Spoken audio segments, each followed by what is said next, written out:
Hello everybody, welcome to my channel How to Solve Physics. My name is Praveen Gupta.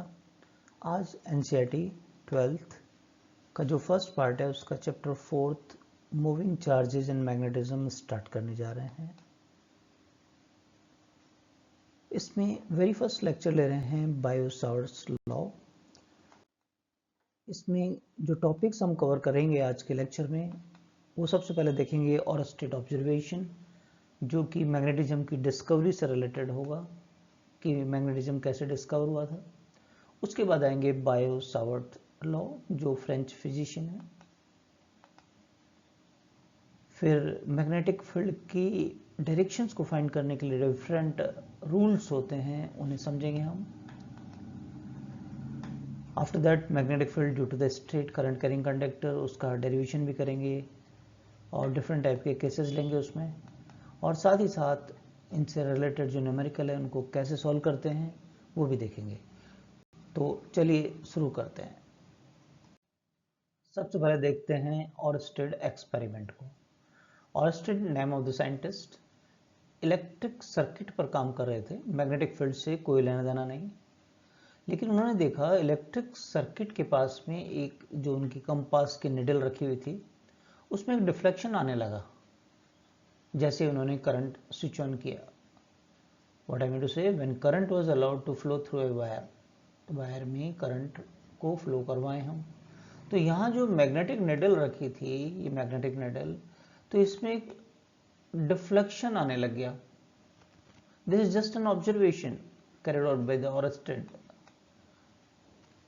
उन्होंने direction of current को reverse किया। Circuit में battery को मैं reverse कर दूं ऐसा, तो ऑरस्टेड ने ऑब्जर्व किया कि जो डिफ्लेक्शन था उसकी डायरेक्शन भी रिवर्स हो गई। पहले देखिए ये लेफ्ट की ओर हो रहा है नॉर्थ पोल, तो ये राइट की ओर होने लगा है। तो अल्टीमेटली देखिए इस कंपास जो कि मैग्नेटिक निडल है उसका इलेक्ट्रिक सर्किट से कोई कांटेक्ट नहीं था, निडल पास में रखी हुई थी। तो Oersted has to be concluded, उनको कंक्लूजन ड्रॉ करना पड़ा कि whenever electric current passing through a conductor में जब भी करंट पास होगी तो होता क्या है कि इसके चारों तरफ इसका मतलब एक मैग्नेटिक फील्ड जनरेट हुआ होगा, तभी तो मैग्नेटिक निडल डिफ्लेक्ट हुई है, अदरवाइज कैसे होती। तो कंडक्टर के चारों तरफ स्पेस में एक मैग्नेटिक फील्ड जनरेट हो जाता है जब भी कंडक्टर में करंट फ्लो होता है। This is the discovery of magnetic effect of the current. Fine, चलिए अब आते हैं Biot-Savart law. Biot and Savart, दो फ्रेंच फिजिशियन, उन्होंने इस पर काम स्टार्ट किया। एक देखिए इरेगुलर शेप का वायर ले लिया, कंडक्टर वायर, इसमें करंट फ्लो हो रही है इससे। कोई point P point of observation है या मैग्नेटिक फील्ड फाइंड करना है हमको। तो इस कंडक्टर का एक छोटा सा एक एलिमेंट ले लिया dl, ये हो गया एक पोजीशन वेक्टर r p का, जो कि इस करंट की डायरेक्शन के साथ थीटा एंगल सब्सटेंड कर रहा है। तो यहाँ जो मैग्नेटिक फील्ड है बाद में हम डायरेक्शन देखें जो इनवर्ड होगी तो वो किस तरीके से आती है। इन्होंने एक्सपेरिमेंटली फाइंड किया, दोनों फिजिशियन ने, कि जो मैग्नेटिक फील्ड का स्ट्रेंथ होगा, छोटे से पार्ट के कारण जो मैग्नेटिक फील्ड है उसको dB बोल दिया गया है। एक तो करंट की स्ट्रेंथ, कितनी करंट फ्लो हो रही है उसके डायरेक्टली प्रोपोर्शनल है, दूसरा इस एलिमेंट की लेंथ कितनी है dl के प्रोपोर्शनल है, साथ ही साथ इस थीटा पर भी डिपेंड करता है, प्रोपोर्शनल साइन थीटा पाया। लेकिन ये डिस्टेंस बढ़ने के साथ इनवर्स स्क्वायर लॉ को फॉलो करता है मैग्नेटिक फील्ड। तो इन्हें कंक्लूड करना पड़ा, इन सब को इकट्ठा कर लिया, ज्वाइन कर लिया, तो ऐसा कुछ बन जाएगा ideal sine theta by r square. Constant लगाना एक फंक्शन में है, ट्रेडिशन में है फिजिक्स में, तो यहाँ एक कांस्टेंट के की वैल्यू म्यू नॉट ओवर 4 पाई कहा गया। म्यू नॉट को कहा जाता है magnetic permeability of the vacuum, जिसकी वैल्यू कांस्टेंट होती है 4 pi into 10⁻⁷ in SI system. Fine, आगे जाने से पहले एक बार यूनिट्स देख लेते हैं। न्यूमेरिकल में यूनिट्स काफ़ी इंपॉर्टेंस रखती है। सबसे पहले बी रिप्रेजेंट कर रहे हैं मैग्नेटिक फील्ड के लिए। मैग्नेटिक फील्ड की जो एसआई यूनिट होती है वो होती है टेस्ला, जिसको टी फर्स्ट कैपिटल लेटर से रिप्रेजेंट करेंगे। As far as CGS unit is concerned, उसे गॉस बोलते हैं, जो इलेक्ट्रोस्टैटिक्स में नेम ऑफ द साइंटिस्ट आया था, और कैपिटल जी से रिप्रेजेंट करते हैं। एक दूसरे में कन्वर्ट करना है तो तो आपको याद रखिए 1 टेस्ला में 10⁴ गॉस होते हैं, राइट। हम म्यू नॉट की बात कर रहे थे, मैग्नेटिक प्रोबेबिलिटी ऑफ वैक्यूम, जो कि बायो-सावर्ट्स लॉ के अंदर आ रहा था ये म्यू नॉट। तो इसकी यूनिट फाइंड करना चाहें तो म्यू नॉट को क्या हम ऐसा लिख सकते हैं, पहले क्रॉस मल्टीप्लाइंग कर दें dB 4πr² डिवाइडेड बाई ये फैक्टर का डिवाइड कर दिया हमने, ठीक है। तो चलिए इनकी यूनिट्स रखते हैं SI सिस्टम के अंदर। dB यानी मैग्नेटिक फील्ड की यूनिट तो हो गई टेस्ला, 4π की कोई यूनिट होगी नहीं, r² की हो गई मीटर स्क्वायर, I करंट की एम्पियर, और dl यानी लेंथ का पार्ट है तो मीटर हो गया, साइन थीटा कोई यूनिट नहीं। अब इसमें 1 मीटर से 1 मीटर आप कैंसिल कर सकते हैं, तो ऐसा यूनिट आ गई टेस्ला इंटू मीटर पर एम्पियर, फाइन। अब आपने देखा होगा मल्टीपल चॉइस क्वेश्चन में एक से ज़्यादा ऑप्शन भी कई बार करेक्ट होते हैं, तो इसको एज ए क्वेश्चन ले लेते हैं अपन, क्या और भी ऑप्शंस पॉसिबल हैं। आगे चल के हम देखेंगे एक मैग्नेटिक फ्लक्स, जैसे इलेक्ट्रिक फ्लक्स होता है BA cos थीटा।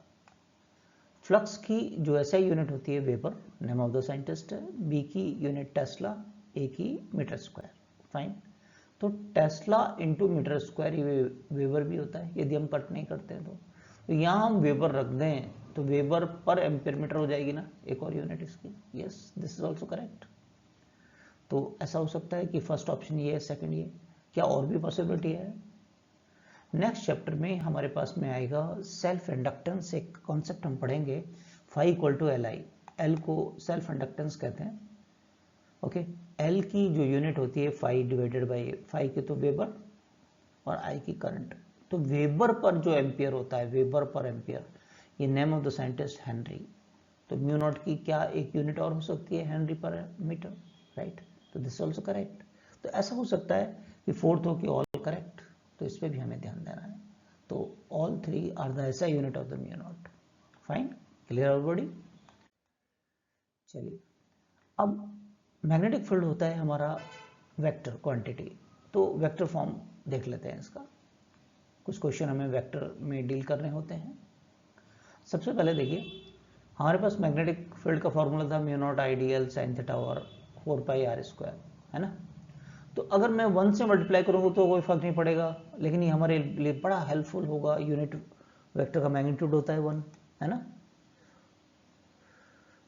यदि मैं इसको ऐसा लिख दूं, देखिए IDL vector cross r cap, ऊपर वाली फॉर्म को लिख सकते हैं, या उल्टा करके देखो, देखिए जब मैं मैग्नीट्यूड फाइंड करूंगा, dB वेक्टर का मैग्नीट्यूड dB, IDL का मैग्नीट्यूड IDL, r कैप का मैग्नीट्यूड 1, और दोनों के बीच का एंगल कितना था, थीटा, तो ये साइन थीटा है। यस, तो इससे हम ये लिख सकते हैं, एक हो गया फॉर्म। दूसरा, यदि न्यूमरेटर और डिनोमिनेटर को r से मल्टीप्लाई करें, फर्क तो कुछ नहीं पड़ेगा, लेकिन वेक्टर फॉर्म चेंज हो जाएगा, ये दोनों मल्टीप्लाई हुए तो r वेक्टर हो गया, ये r³ हो गया, ठीक बात है। तो this is the vector form. तो ऐसा हो सकता है ऑप्शन में ये भी दे रखा है, ये भी, तो कह देते हैं ना A and B both are correct. तो इन चॉइसेस पर भी ध्यान रखना हमको, फाइन। हमने देखा कि मैग्नेटिक फील्ड क्या होता है, वेक्टर क्वांटिटी। अब वेक्टर क्वांटिटी है तो डायरेक्शन भी होंगी, तो डायरेक्शन फाइंड करने के लिए डिफरेंट रूल्स हैं जो कि डिफरेंट सिचुएशन में हेल्पफुल होंगे। वेरी फर्स्ट है एम्पियर स्विमिंग रूल, ओके। इसका शॉर्ट ऑल्टरनेटिंग देखेंगे हम, जिसे हम स्नो एक वर्ड से जानेंगे। तो पहले देख लेते हैं एम्पियर स्विमिंग रूल क्या है। एक स्विमर को इमेजिन कीजिए, तैराक, जो कि करंट की डायरेक्शन में स्विम कर रहा है, से साउथ से नॉर्थ की तरफ, ओके। तो यदि आपने ये इमेजिन किया, जो कि डायरेक्शन ऑफ करंट में साउथ से नॉर्थ की तरफ, तो ऐसा देखा गया है कि इसके पास में जो मैग्नेटिक निडल रखी रहती है, उसका डिफ्लेक्शन जो तैराक है, स्विमर है, उसके लेफ्ट हैंड की तरफ होता है। अब जो ऑर्स्टेड ऑब्जर्वेशन में हमने देखा था कि जो निडल का डिफ्लेक्शन हो रहा है, तो इसका निडल का डिफ्लेक्शन इधर ही क्यों हो रहा है, ये वेस्ट की तरफ ही क्यों हो रहा है, उसको याद रखने के लिए ये रूल एम्पियर साहब ने बनाया। क्या कि अगर एक स्विमर साउथ से नॉर्थ की तरफ स्विम कर रहा है, ओके, तो जो निडल का नॉर्थ पोल है इस तैराक के लेफ्ट हैंड की तरफ होगा। सोचो, आप अपने आप को स्विमर की तरफ की जगह रखिए और देखिए नॉर्थ पोल आपके लेफ्ट हैंड की तरफ डिफ्लेक्ट हो रहा है, नहीं हो रहा है, राइट, यानी कि वेस्ट की तरफ। तो इसका ऑल्टरनेट है हमारा स्नो। कैसे, देखिए स्नो साउथ को कैसे याद रखेंगे, if current flow south to north, S का मतलब साउथ, एन का मतलब नॉर्थ, अगर करंट साउथ से नॉर्थ की तरफ डिफ्लेक्ट हो रही है तो मैग्नेटिक निडल का जो नॉर्थ पोल है that will deflect towards the west, क्या वेस्ट की तरफ डिफ्लेक्ट हो रहा है, यस। तो आप इस वर्ड से भी इस रूल को याद रख सकते हैं। फाइन, नेक्स्ट रूल पे चलते हैं हम, that is a Maxwell cork screw rule. ये तरीके हैं, टेक्निक्स हैं एक तरीके से ध्यान रखने की। अब हम मदद लेंगे एक स्क्रू की, कॉर्क में जो कसने वाला स्क्रू है, या इसका अल्टरनेट रहेगा राइट हैंड स्क्रू रूल। मान लीजिए एक स्क्रू है, राइट, ओके, आप इस तरीके से इसको टर्न कर रहे हैं, ये अपोजिट डायरेक्शन में टर्न कर रहे हैं। तो ये रूल क्या कहता है, if the forward motion of the imaginary right handed screw, इसका फॉरवर्ड मोशन, जब आप स्क्रू को कसेंगे, अपने हाथ से उंगलियों से देखें कस के कि जब आप इसको कस रहे हैं तो ये आगे की तरफ फॉरवर्ड मोशन हो रहा है। ये अगर करंट की डायरेक्शन में है तो इसका जो रोटेशन है, ये रोटेशन हमको मैग्नेटिक लाइन्स ऑफ फोर्स की डायरेक्शन देता है।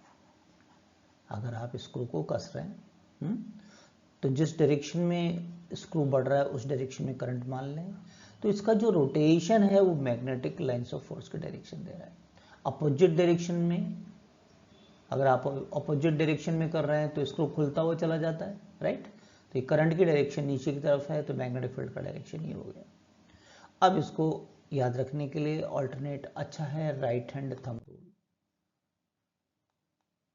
यानी कि आप राइट हैंड थंब की डायरेक्शन में अगर करंट है तो आपके कर्ल ऑफ योर फिंगर्स का जो कर्ल होता है वो मैग्नेटिक फील्ड की डायरेक्शन को देता है।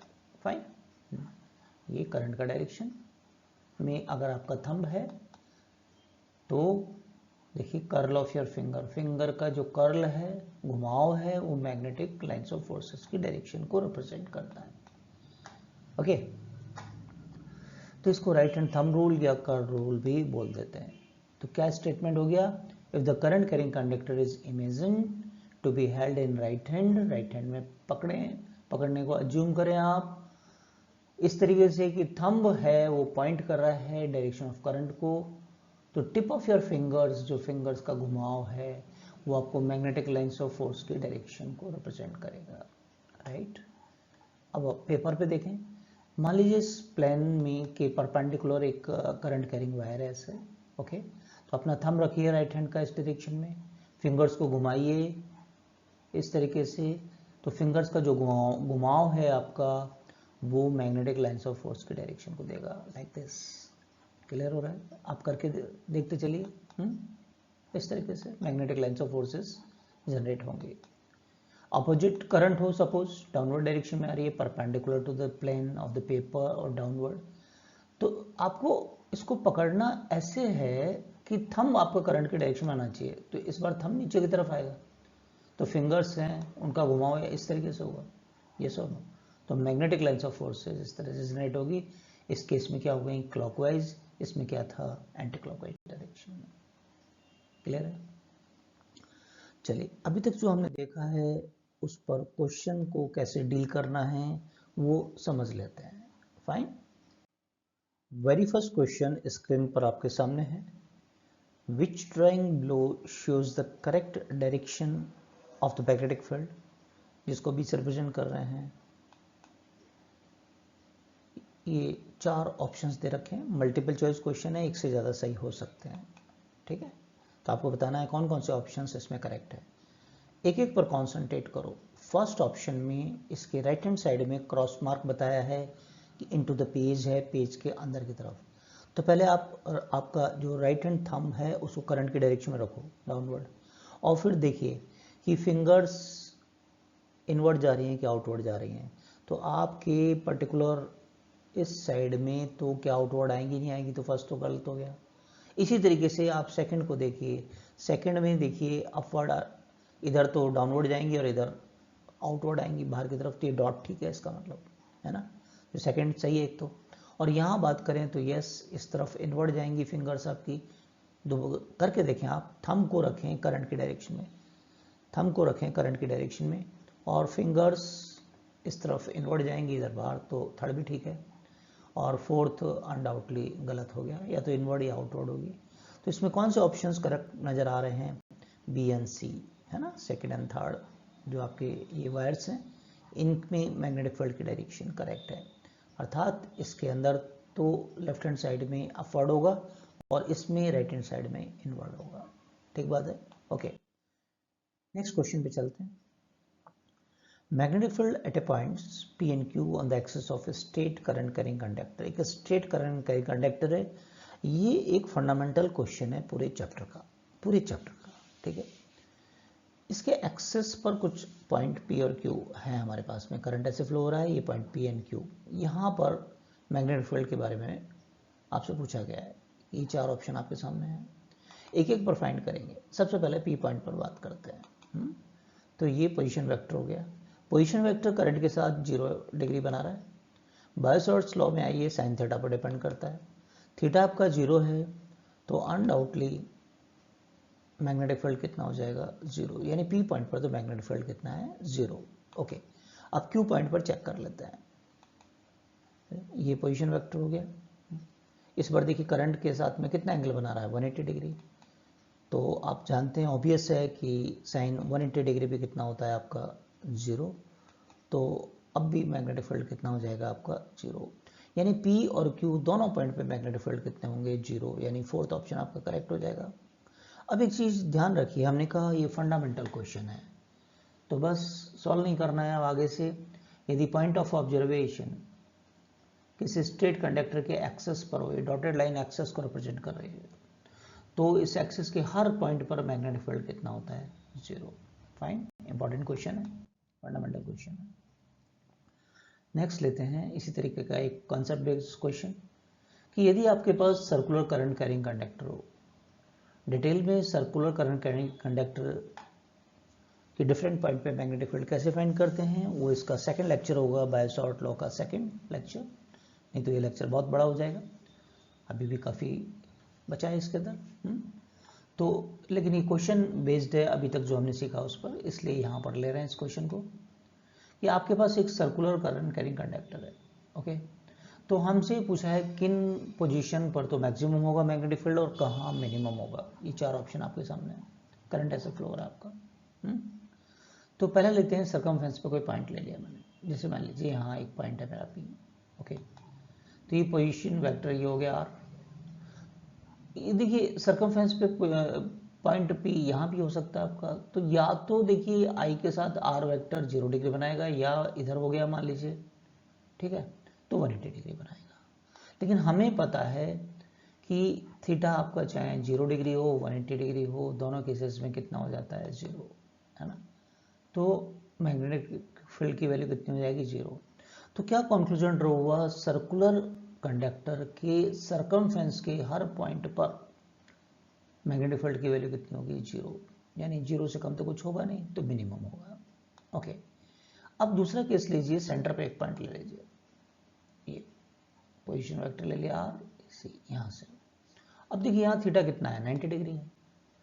तो बायो-सॉर्ट्स लॉ के अंदर बात करें तो थीटा 90 डिग्री, तो ये तो मैक्सिमम हो जाएगा। या तो क्यों? साइन 90 की वैल्यू तो मैक्सिमम होती है जो कि 1 होती है। तो व्हाट वी कंक्लूडेड कि सर्कमफेरेंस पर मिनिमम होगा मैग्नेटिक फील्ड और सेंटर पे क्या होगा आपका? मैक्सिमम। क्लियर? नेक्स्ट क्वेश्चन पे आइए। एक वायर है, नॉर्थ साउथ डायरेक्शन में प्लेस है। इसमें 8 एम्पियर की करंट साउथ से नॉर्थ की तरफ फ्लो कर रही है। तो इसके 1 सेंटीमीटर पीस ऑफ वायर से 200 सेंटीमीटर नॉर्थ ईस्ट में मैग्नेटिक फील्ड की वैल्यू चाहिए। मान लीजिए वायर आपका, ठीक है, इधर नॉर्थ हो गया, साउथ हो गया, ये ईस्ट, तो बिल्कुल 45 डिग्री पर ये 45 डिग्री होगा, तो ये P पॉइंट नॉर्थ ईस्ट में हो गया आपका। जब नॉर्थ ईस्ट बोला है तो नॉर्थ और ईस्ट का बिल्कुल मिड बाइसेक्टर बात करेंगे अपन, तो 45 डिग्री ऐसा है ये। अब P पॉइंट पर हम मैग्नेटिक फील्ड फाइंड करने जा रहे हैं, बायो-सॉर्ट लॉ की मदद लगेगी। वैल्यू रखते हैं, म्यू नॉट की वैल्यू क्या थी ऐसा इस सिस्टम में? 4 पाई टाइम्स 7। करंट कितना दे रखा है? 8 एम्पियर। DL 1 सेंटीमीटर मतलब 10⁻² मीटर। थीटा कितना है 45 डिग्री, नॉर्थ ईस्ट बोला इसलिए। और ये कितना है 200 सेंटीमीटर यानी कि 2 मीटर, तो 2 का स्क्वायर हो गया, राइट।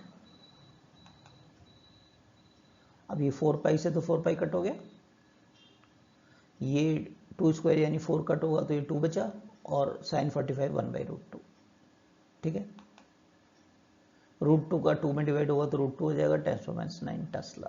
तो ये आंसर हो गया। क्लियर हो गया सभी को। अब हम magnetic field due to a straight wire, जो कि जिसमें करंट फ्लो हो रहा है, उसका डेरिवेशन देख लेते हैं, इंपॉर्टेंट है। मान लीजिए एक स्ट्रेट वायर हमारे पास है, ये कोई पॉइंट P, एक छोटा सा सेगमेंट ले लिया DL, फाइन। इसका P का पोजीशन वेक्टर है R, परपेंडिकुलर सेपरेशन A है इसका, जो कि L डिस्टेंस पर है। ये पोजीशन वेक्टर DL का इस करंट के साथ में थीटा एंगल सब्सटेंड कर रहा है। मान लीजिए एंगल फाई है, ये कोई एक जनरलाइज एंगल ले लिया हमने, ठीक है। जितना भी वायर होगा तो उनके एंड्स को मिलाते हुए ये डॉटेड लाइन बना दी है, ओके। और यहाँ मैग्नेटिक फील्ड का डायरेक्शन देखिए, राइट हैंड से क्या क्रॉस मार्क होगी नहीं होगी। अब डायरेक्शन तो आपको आ गई, अपना थंब रखिए करंट की डायरेक्शन में, और फिंगर्स क्या इनवर्ड जा रही हैं वायर के इस तरफ, यस इनवर्ड जा रही है, इसलिए क्रॉस बनाया है कि इनवर्ड है ये, ओके। ये एंगल बीटा कह दिया, इसका एक एंड बीटा बना रहा है एंगल, और ये एक एंगल है ये अल्फा बना रहा है, ओके। अब बाय शॉर्ट लॉ तो कहता है μ0/4 I d l sine theta by r square. अब यहाँ कुछ चीजें देख लेते हैं अपन। साइन थीटा, इस ज्योमेट्री ऑफ द फिगर देखें अपन, परपेंडिकुलर और हाइपोटेन्यूस। कॉस फाई भी की वैल्यू यही होगी, अगर ये फाई है आपका, कॉस फाई क्या होता है बेस और हाइपोटेन्यूस, तो साइन थीटा और कॉस फाई की वैल्यू बराबर होगी। यहाँ सब्सटीट्यूशन हम देख रहे हैं, आर को सब्सटीट्यूट करेंगे तो आर की वैल्यू हो जाएगी ए और कॉस फाई, ठीक बात है, ओके। tan फाई की वैल्यू निकालें अपन जरा। tan फाई क्या होता है परपेंडिकुलर और बेस L/A, तो L हो गया a tan फाई। अगर मैं फाई के रेस्पेक्ट में डिफरेंशिएट करूं तो tan फाई का क्या होता है sec स्क्वायर फाई, तो dl हो गया मेरे पास a sec square phi d phi, तो ये dl का सब्सटीट्यूशन आ गया मेरे पास में, ओके। अब ये सारी वैल्यूज को हम सब्स्टिट्यूट कर देते हैं, किसमें बाय शॉर्ट लॉ में। देखिए dl की जगह रख रहे हैं a sec square phi d phi, okay. Sine theta और cos फाई हमारा बराबर था, r की वैल्यू क्या है a और cos फाई, तो स्क्वायर हो गया नीचे, कोई इशू नहीं है यहाँ पर। इसको सॉल्व करते हैं अपन, cos स्क्वायर फाई ऊपर चला गया यहाँ पर। अब जो चीज़ें कट होंगी कट कर दें। sec फाई क्या होता है 1/cos फाई, तो sec स्क्वायर फाई और cos स्क्वायर फाई तो कैंसिल हो गया आपका, एक a भी कैंसिल हो जाएगा। अब कौन कौन सी चीज़ें बच गई हैं, μ0/4 pi i cos phi over a और ये d फाई, राइट। अब हम इसको इंटीग्रेट कर देते हैं लिमिट्स। तो मान लीजिए कंडक्टर का एक एस तो बीटा एंगल बना रहा है, दूसरा अल्फा, तो मुझे इस पूरे को इंटीग्रेट करना होगा, लेकिन ध्यान रहे कि मेरे को माइनस बीटा से अल्फा करना पड़ेगा। माइनस बीटा को नेगेटिव क्यों ले रहे हैं हम, क्योंकि ये एंटी क्लॉकवाइज डायरेक्शन में मेजर कर रहे हैं, एक क्लॉकवाइज या अपोजिट डायरेक्शन में दोनों, ठीक बात है, लाइक दिस एंटी क्लॉकवाइज। ये dB आ गया था हमारे पास में, इसका इंटीग्रेशन करें माइनस बीटा से अल्फा के बीच में,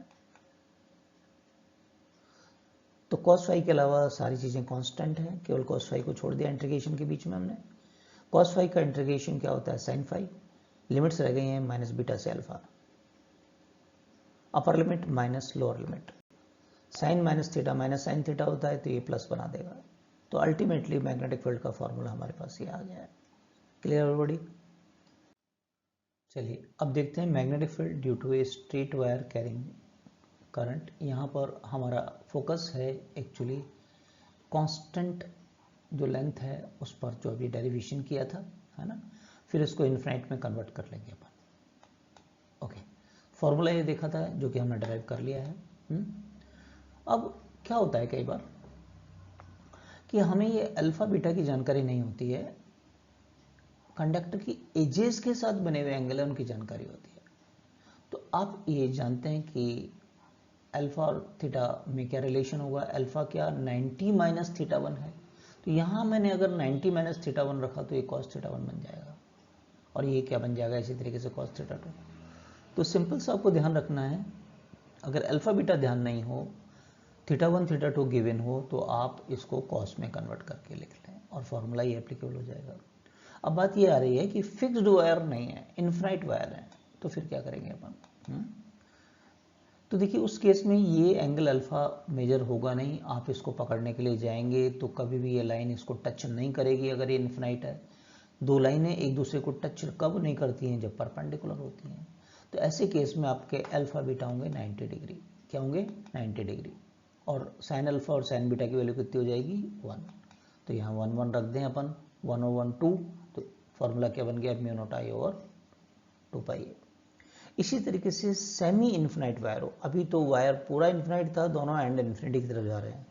देखिए इन्फिनाइट वायर तो वैसे कुछ नहीं होता है, जब भी length of the wire is not mention, given नहीं हो, या वेरी लॉन्ग वायर ऐसा कुछ कहा गया है, तो हम उसको इन्फिनाइट मान लेते हैं, राइट।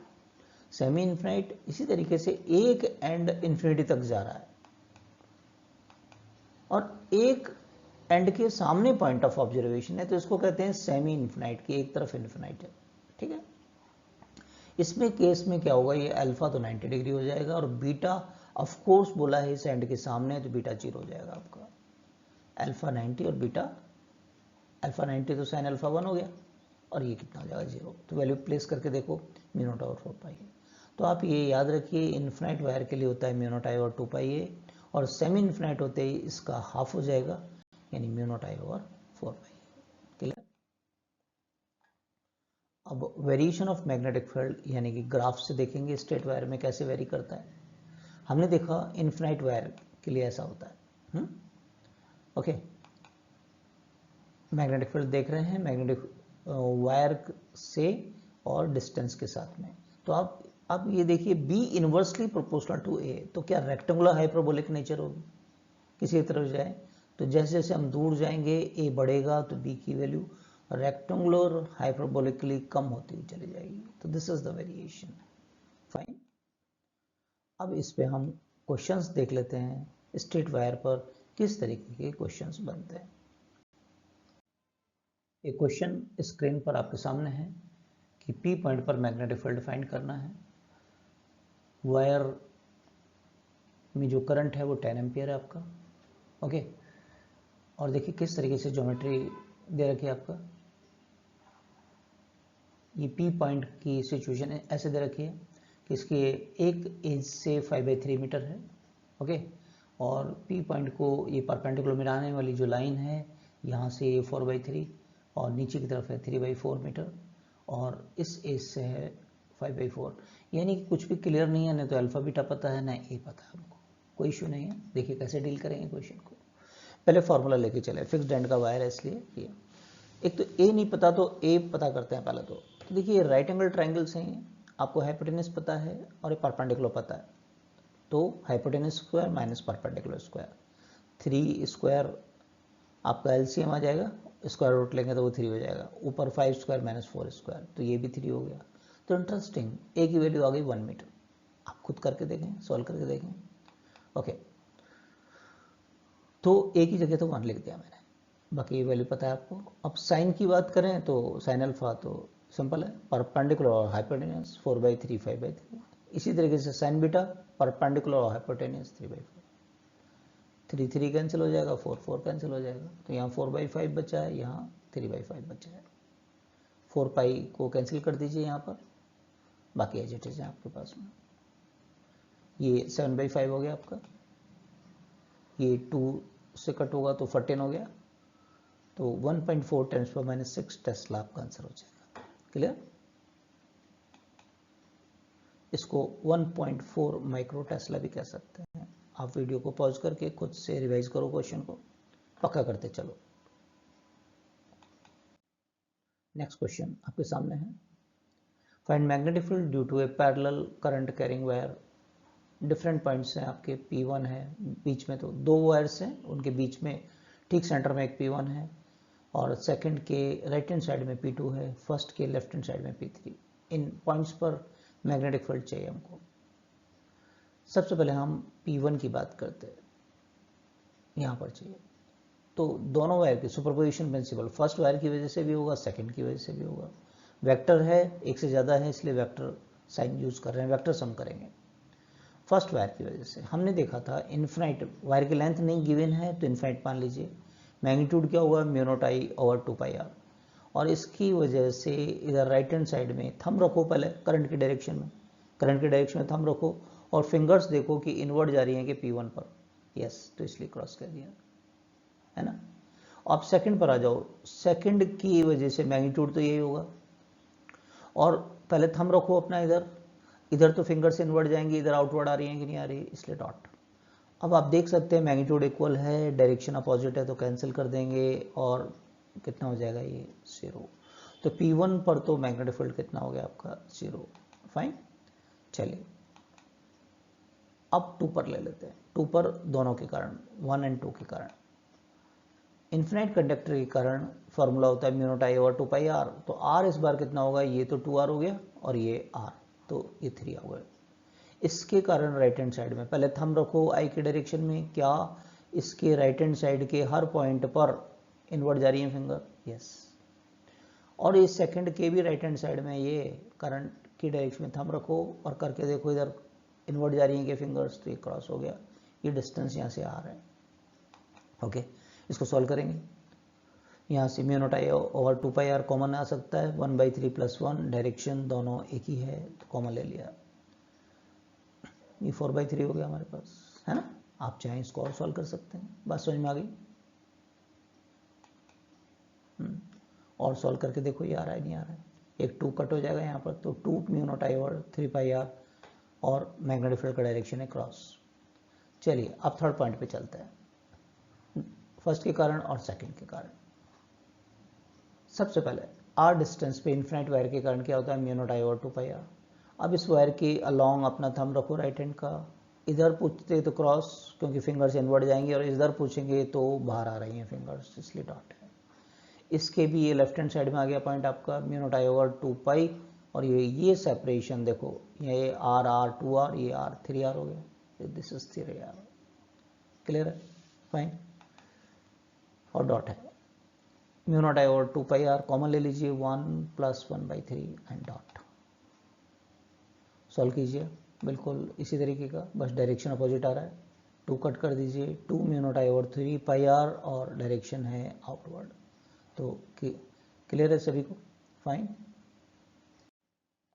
नेक्स्ट बड़ा अच्छा क्वेश्चन है, देखिए, find distance of point P from first current carrying wire if the magnetic field eight point P is 0। Okay, अभी प्रीवियस क्वेश्चन में हमने देखा कि दोनों में इक्वल करंट था, P1 पॉइंट जो फाइंड किया था हमने, आप रेफर करो, बैक करके देखो, तो उसके ठीक मिड पॉइंट पर मैग्नेटिक फील्ड 0 था। अब क्वेश्चन चेंज हो गया, क्वेश्चन क्या है, दोनों में मैग्नीट्यूड डिफरेंट है। मैग्नीट्यूड डिफरेंट है तो ऑफकोर्स डायरेक्शन तो अपोजिट होगा, इसके कारण थंब इधर रखा तो यहाँ क्रॉस बनेगा, और इसकी जगह थंब रखा तो राइट हैंड की फिंगर्स यहाँ आउटवर्ड आएंगी तो डॉट। तो डायरेक्शन तो इनके बीच में अपोजिट होती है, तो यानी कहीं ना कहीं एक दूसरे को कैंसिल करेंगे, और ये पॉइंट मिड पॉइंट इस बार नहीं होगा क्योंकि मैग्नीट्यूड अलग अलग है। तो मान लीजिए कोई पॉइंट P एट रैंडम ले लिया हमने, जो फर्स्ट से x1 डिस्टेंस पर है, क्वेश्चन कह रहा है यहाँ पर अगर 0 है तो फिर x1 फाइंड करो। क्वेश्चन समझ में आया, है ना। यदि क्वेश्चन समझ में आ गया तो 50% चांस हो जाते हैं क्वेश्चन सही होने के, तो पहले क्वेश्चन को समझना है हमेशा। तो direction of magnetic field due to first and second opposite है, P पॉइंट पर होगी, अभी जैसा डिस्कस किया, तो एक दूसरे को कैंसिल करेंगे। कब कैंसिल करेंगे, जब इनका मैग्नीट्यूड भी P पॉइंट पर इक्वल हो जाए, तो B1 = B2 होना चाहिए, कंडीशन ही होगी, डायरेक्शन तो अपोजिट है ही। तो फर्स्ट के कारण x डिस्टेंस पे mu naught I over 2πr वाला फॉर्मूला x1, दूसरे से ये डिस्टेंस कितनी रह गई है, r - x1, जो कट हो सकता है कट कर दीजिए, म्यू नॉट 2π 2π, तो आप खुद कॉपी पेन लेके बैठे हमेशा, करके देखो ये आ रहा है क्या। इस स्टेप से mu not over 2 pi cut कर दो, फिर देखो ये आ रहा है नहीं आ रहा, पहले तो आ रहा है। ओके, इसको आगे सॉल्व करो, x1 का डिवाइड करो, क्या ही आ जाएगा। 1 को राइट हैंड साइड में ले जाओ, एलसीएम ले लो राइट हैंड साइड का, है ना। स्टेप बाय स्टेप करते चलो, भाग दौड़ मत करो, समझते चलो। उल्टा कर दो इसको और r से क्रॉस मल्टीप्लाइंग करके देखो क्या ऐसा आ रहा है नहीं आ रहा है, आ रहा है। अब इस रिलेशन को याद कर लो, मल्टीपल चॉइस क्वेश्चन के लिए बहुत काम का है कि दो पैरेलल वायर के बीच में उस पॉइंट की सिचुएशन, उस पॉइंट की डिस्टेंस, यदि फर्स्ट पॉइंट कंडक्टर से पूछी जा रही है जहाँ की मैग्नेटिक फील्ड 0 है, तो देखो इस रिजल्ट को याद करने का तरीका, फर्स्ट से पूछा है तो फर्स्ट की करंट लिखो ऊपर, नीचे दोनों का सम कर दो, मल्टीप्लाई करो दोनों कंडक्टर के बीच की सेपरेशन का। मान लो यही क्वेश्चन होता और बोलते सेकंड से डिस्टेंस बताओ, तो आपके दिमाग में आ रहा होगा सर आर में से माइनस कर दो। आप 1 स्टेप, वो 2 स्टेप प्रोसेस हो गया, पहले तो ये फाइंड करा फिर माइनस कर रहे हो ना, तो एक ही बार में जल्दी फास्ट कैसे करोगे। सेकंड से पूछेंगे तो सीधा मान लो थोड़ी देर के लिए मैं इसको x2 कह दूँ, तो सिंपल I2 कर दो, I2 over I1 plus I2 into are, और ये आंसर आएगा डेफिनेटली। आप करके देखो, आर में से इसको माइनस करके देखो और फिर देखो ये आ रहा है कि I2 over I1 plus I2 r. तो this is the technique fast करने के लिए। क्लियर। नेक्स्ट क्वेश्चन पे चल रहा है, find magnetic field at a point opposite to mid point. एक स्ट्रेट कंडक्टर है, मान लीजिए ए लेंथ का, उसकी इसका मिड पॉइंट कहीं ना कहीं होगा, मान लो ये इसके अपोजिट एक पॉइंट है, यहाँ पर मेरे को चाहिए मैग्नेटिक फील्ड। ओके, सबसे पहले क्योंकि फिक्स लेंथ का वायर हो गया तो ये फॉर्मूला था हमारा, राइट। मान लीजिए एंगल अल्फा है और ये एंगल बीटा है, अगर ये मिड पॉइंट के सामने है तो क्या अल्फा बीटा बराबर नहीं होगा। यस, ऑब्वियस होगा, बीटा भी अल्फा ही होगा आपका, तो ये ट्वाइस साइन अल्फा हो गया। अगर मेरे को ये टेन अल्फा फाइंड करना हो तो ये a/2 होगा, मिड पॉइंट है ना, ये r है तो a/2 r, तो 1/r ये जो वैल्यू है, ये गिवन नहीं है, r की वैल्यू इसलिए निकाल रहे हैं। 1 ओवर r की वैल्यू क्या हो जाएगा, क्या ये बाई टेन अल्फा में ये डिवाइड करेंगे अपन, है ना, होगा ऐसा। तो ये वैल्यू रख देते हैं अपन 1 ओवर r की जगह, क्या रखा, tan alpha divided by a/2, बाकी ऐसे चीज है ना। देखिए 2 से 2 कट, 2 से ये कट हो गया तो 2 बचा, और ये 2 से 2 कट हो जाएगा तो ये 2 खत्म हो गया, नीचे पाई a बचा है, टेन अल्फा और साइन अल्फा, तो ये हमारा आंसर हो गया। क्लियर है। नेक्स्ट क्वेश्चन पे चलते हैं, प्रीवियस क्वेश्चन का यूटिलाइजेशन देखते हैं। एक इंपॉर्टेंट रिजल्ट, एक शॉर्ट टेक्निक को डराइव कर रहे हैं as a question, find magnetic field at geometrical centre of a regular polygon.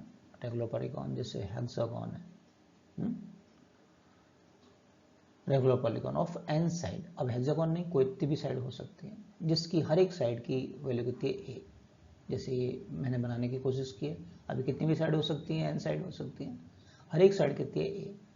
Okay, और इसके ज्योमेट्रिकल सेंटर, तो ज्योमेट्रिकल सेंटर लेंगे तो अपनी ये सब है ना, बिल्कुल मिड पॉइंट के सामने आने वाला है, तो प्रीवियस क्वेश्चन को हम यूटिलाइज करेंगे। अब देखिए ओ पॉइंट पर हर एक के कारण मैग्नेटिक फील्ड का डायरेक्शन क्या एक ही होगा, ये और देख लो इस बात को।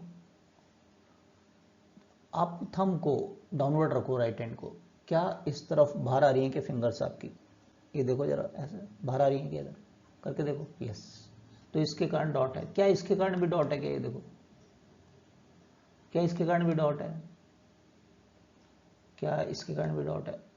इसका मतलब रेगुलर पॉलीगॉन की हर साइड के कारण मैग्नेटिक फील्ड का डायरेक्शन ज्योमेट्रिकल सेंटर पर सेम होगा, अगर करंट साइक्लिक ऑर्डर में फ्लो कर रही है आप, ये मतलब हो गया। तो फिर क्या हम ऐसा कर लें, एक के कारण फाइंड कर लें, जितनी भी साइड होगी उससे मल्टीप्लाई कर देते हैं, हर एक कंडक्टर, स्टेट कंडक्टर उतना ही मैग्नेटिक फील्ड जनरेट करेगा, तो n multiply by magnetic field due to one of the conductor. और एक कंडक्टर के कारण अभी थोड़ी देर पहले फाइंड किया है, फोर्थ क्वेश्चन के अंदर अपन ने किया था, तो n मल्टीप्लाई बाई एक के कारण कितना आया था, mu naught I over pi a tan alpha sine alpha. Clear. अब आपका क्वेश्चन सर अल्फा तो पता ही नहीं है। अल्फा निकालने का तरीका भाई, अगर n साइड है किसी रेगुलर पॉलीगॉन के, तो ये टोटल जो एंगल बनेगा सेंटर पे किसी एक कंडक्टर एक साइड के कारण, जो 2 अल्फा कह दूं मैं, तो 360/n हो गया, यानी 2π/n हो गया। तो 2 से 2 कैंसिल हो जाएगा, तो हर एक अल्फा की वैल्यू कितनी हो जाएगी, π/n। तो यहाँ अल्फा की जगह π/n रख दो। तो ये आपके पास एक जनरलाइज फॉर्मूला आ गया। This is very important technique, आप इसको याद रख लो रेगुलर पॉलीगॉन के लिए, तो आपका काम आसान हो जाएगा। नेक्स्ट क्वेश्चन लेते हैं।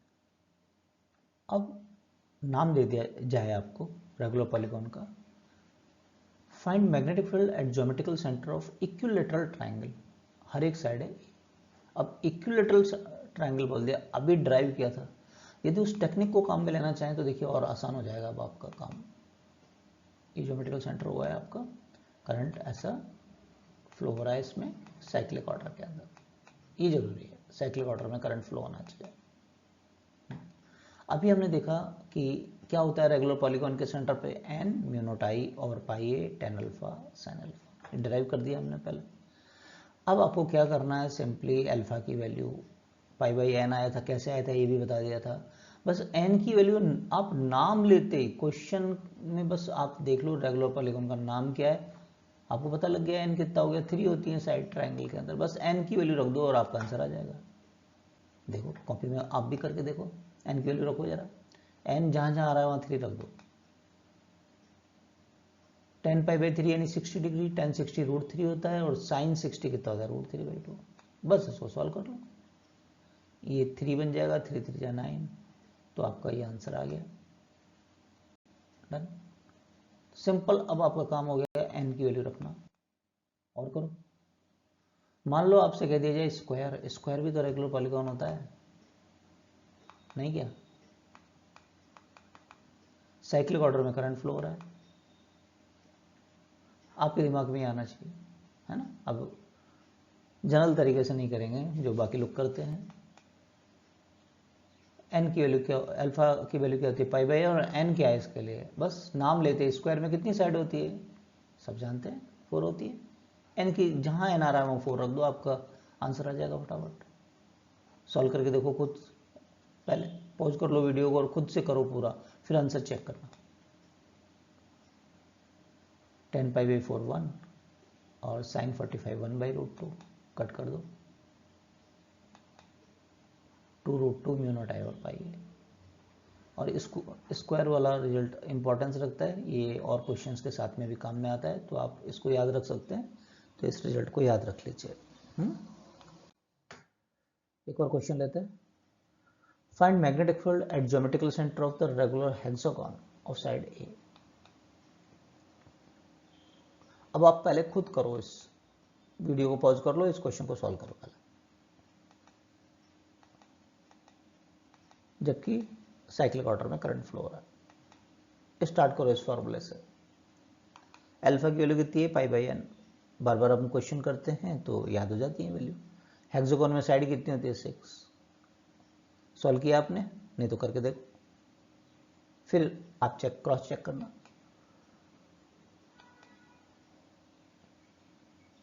n की जगह 6,